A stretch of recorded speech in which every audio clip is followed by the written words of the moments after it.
1, 2, 3, 4.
Lesson is something I'm calling Bluegrass Rhythm Exercise number 2, and of course we're going to take a look at improving our rhythm playing. I have a lot of this stuff at the site now for the keys of D, keys of C, and now we're going to take a look at the key of G for this week.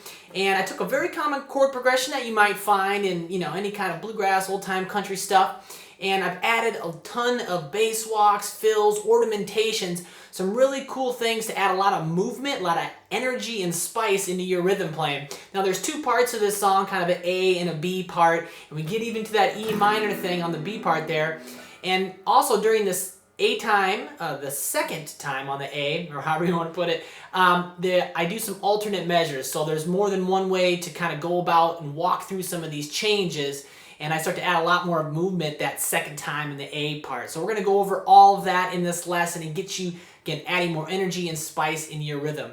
Now, if you'd like to access the full-length video for this lesson in the PDF tabs and the audio tracks, just click the link down there below and it'll shoot you onto my site and learn about becoming a Premier member for a monthly, quarterly, or yearly fee. Access this lesson and over 350 video lessons at the site. I've got 3 courses over there, and I also have a video exchange program as well. So a lot of great features for a Premier member. This lesson is going to come with about 35 to 40 minutes of video, PDF tabs, again, everything's written out real nice and neat, and 3 audio backing tracks to kind of help you work your speed up a little bit. So yeah, go over there, check it out, see if you're interested, you like my song selection, you like the way I approach learning.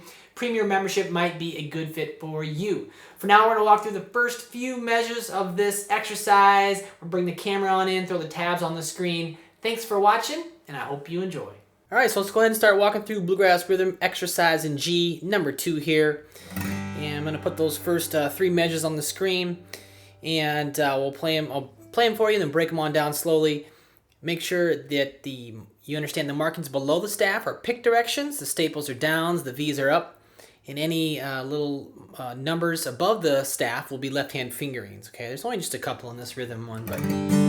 So yeah, let's take a look at here. Some really great basic bluegrass, acoustic guitar rhythm stuff going on here. So here's the first 3 measures. So 1, 2, 1, 2, 3.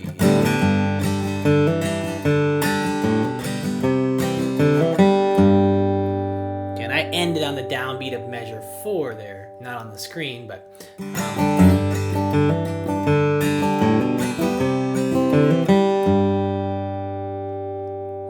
Alright, so I am going to play my G most of the time, kind of what's known as a G5 a lot of the time, where I got the 3rd fret low E, and then the A, it's muted, okay, I'm not really sounding it, and then it's D string, G string, and then the B on the 3rd, and the G in the E string on the 3rd, okay?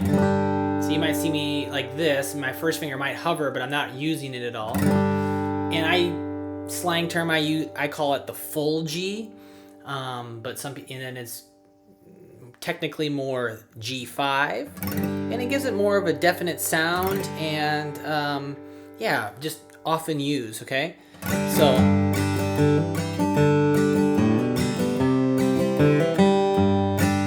it also kind of makes it nor major nor minor, but we won't go into that right now. So anyway, I got my G chord like this, and I'm going to strum the downbeat of the first measure, the 3rd fret low E, and then I'm going to strum. So So the 0, 3, 3, 0, 3, 3, that's 2 eighth notes down up there. Okay, we're gonna see a lot of that.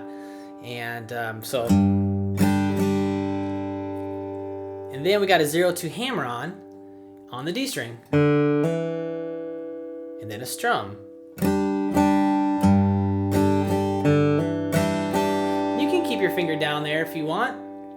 I'm trying to focus my strumming again on those bottom 3 strings, or the highest sounding 3 strings. Right there.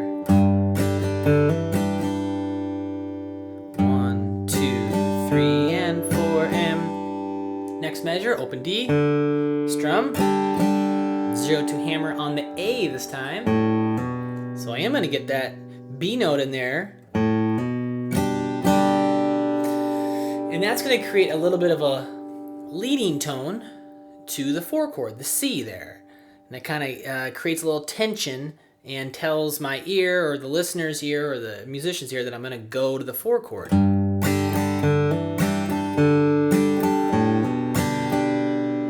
then we're going to go to C.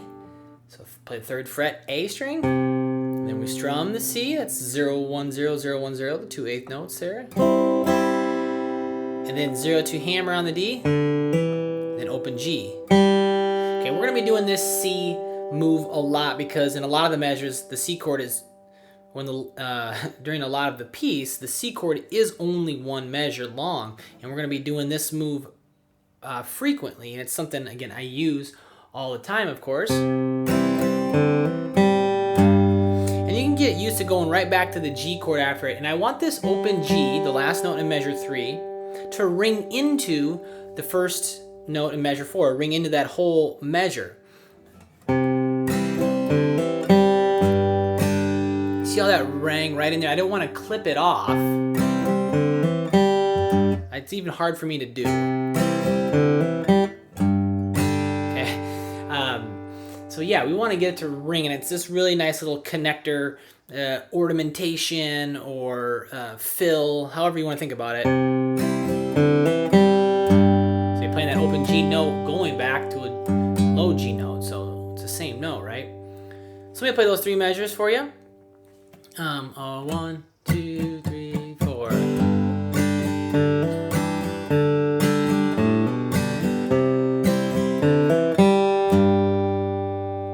1, 2, 1, 2, 3.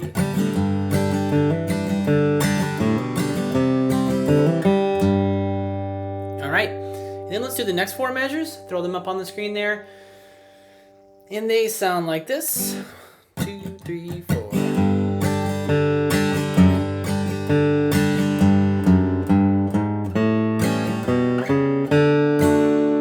Measures 4 and 5 is really just an alternate bass strumming for the G chord, but I want to add a little nuance about it to give it a little bit more drive. And as you heard there, we went to the A chord, which I have written there A7. It's the 2 chord in the key of G. Actually, 2 major here. A lot of times you might do 2 minor, but it's still the 2, but I've made it a major chord. And this is, again, you'll find this all the time in bluegrass, gospel, country. They go to that 2 major chord, and I made it a 7 as well, A7. You can A major by itself would work as well, but and then we'll go to the 5, the D there in measure 8. So for 4 and 5, though, measures 4 and 5, we're on the G chord, and really it's just the alternate bass strumming there, right? Low string, D string, low string, D string. But as you see there in measure 5, I've got a little 2 to 3. That little 2 has a little slash through it, and that means it's a grace note. And so that means I'm going to hammer on 2 to 3 really quick. Grace note's just like a flick, just like real quick note. And we're going to do this a lot in bluegrass. Right there. I'll keep doing it. Doom, da-dum. It's really quick, and it adds a little bit of drive. A little bit, when you get to play at speed, it can add a lot of drive, really. It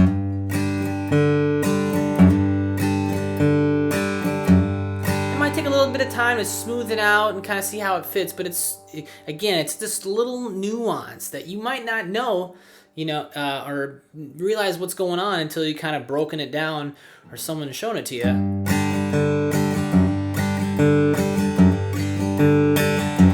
See how quick that is?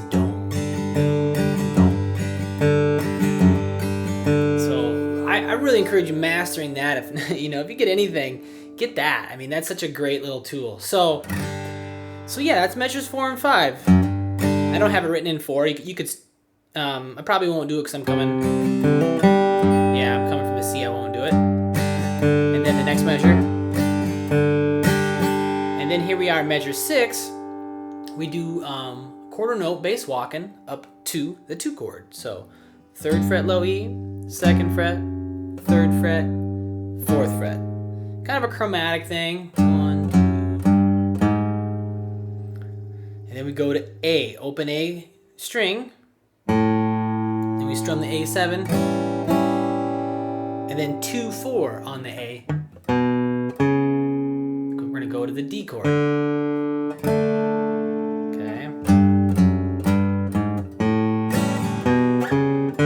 You can use your second finger there like I did on the second finger. Pretty easy move, so fingering can be kind of discretionary there. So let me put all 4 of those measures together for you a little bit. 1, 2, 3, 4.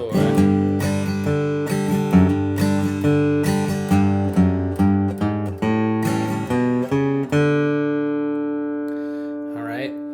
And I don't know if I mentioned this on the intro, but we are going to. I also have some substitute measures here for the second half of this verse part, or the part 1. I have alternate moves for the second half of part 1. So it's like 2, 4, 6, 8, 10, like 12 alternate measures that would go here instead of what I'm going to do in this first time through. So yeah, I have kind of slightly like 1.5 arrangements, but again, just kind of substitute measures. You can do this here for 12 measures, or you can do this here for 12 measures. So that was kind of part of the lesson, a little bit more of a study thing, how do things incorporate, and just more options. So now you know. Let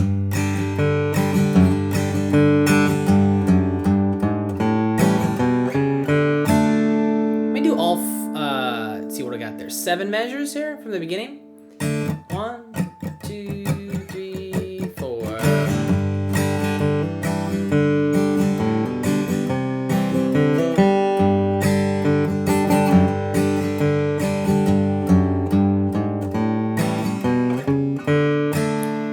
All right, so there it is. There's the first 7 measures, and let's move on when you're ready. 1, 2, 3.